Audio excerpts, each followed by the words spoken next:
Hello and welcome back to Shakesyear. We are working on Timon of Athens, and we get to hear from Timon today in Act 4, Scene 3. You know, he didn't delineate acts or scenes, any of that sort of stuff.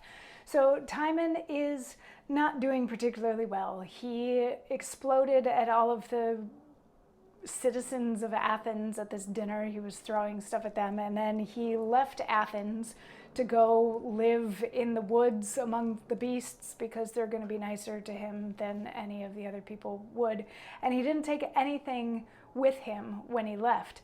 And interestingly enough, a couple other people have left Athens. One of them being Alcibiades has left because he was unable to save the life of one of his soldiers who killed somebody. So he's decided he's going to raise his own army and come back and destroy Athens.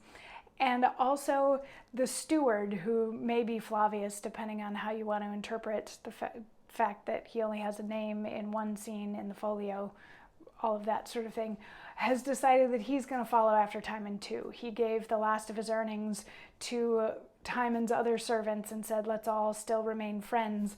But then, taking pity on Timon and the fact that Timon hadn't taken anything with him, he left to go find Timon so that he could still be a steward to Timon, because he feels like Timon deserves a something. So in this Act 4, Scene 3, we start out where we are in the woods with Timon, and he starts off the scene saying, "Oh, blessed breeding sun, draw from the earth rotten humidity below thy sister's orb, infect the air. Twinned brothers of one womb, whose procreation, residence, and birth scarce is dividend, touch them with several fortunes. The greater scorns the lesser, not nature, to whom all sores lay siege, can bear great fortune, but by contempt of nature. Raise me this beggar, and deny it, that lord. The senator shall bear contempt heredity, the beggar native honor. It is the pastor lards, the brother sides, the want that makes him leave. Who dares? Who dares in purity of manhood stand upright and say, this man's a flatterer? If one be, so are they all, for every guise of fortune is smoothed by that below. The learned pate ducks to the golden fool, all's obloquy. There's nothing level in our cursed natures but direct villainy. Therefore, be abhorred. All feasts, societies, and throngs of men, his semblance, yea, himself Timon disdains. Destruction fang mankind. Earth, yield me roots. Who seeks for better of thee? Sauce his palate with thy most operant poison. What is here? Gold?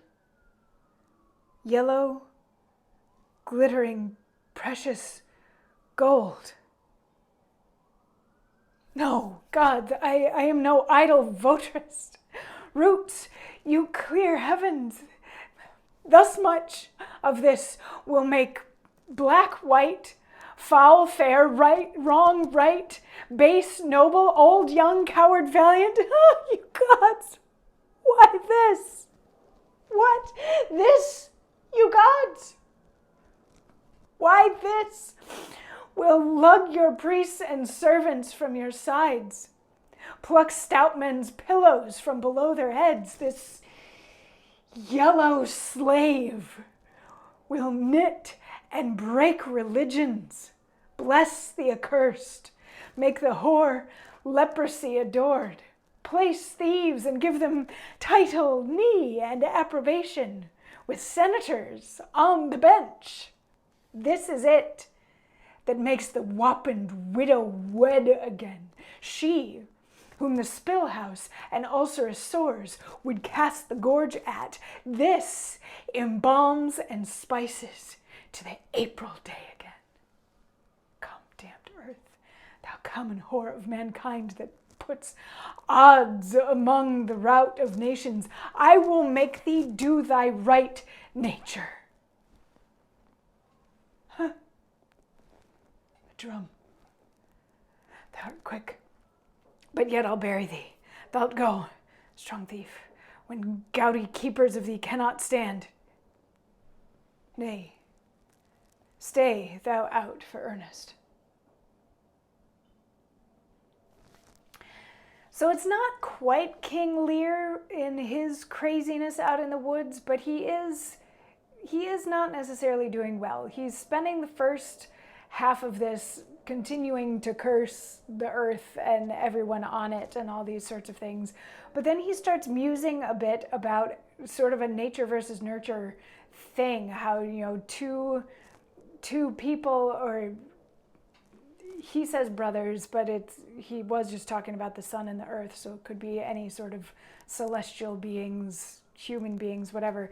But two, let's just say, people who are given the same circumstance, are given the same birth, can actually be manipulated through society and all this other stuff to have different places in life, and some of them will then turn out good and some of them will turn out bad. But how can you tell which is which if everybody is really the same? So everybody's awful and everybody gets duped all the time and all this sort of stuff. So he's like, and all of this Timon wants nothing to do with. So he's like, never mind to mankind, I want nothing to do with it.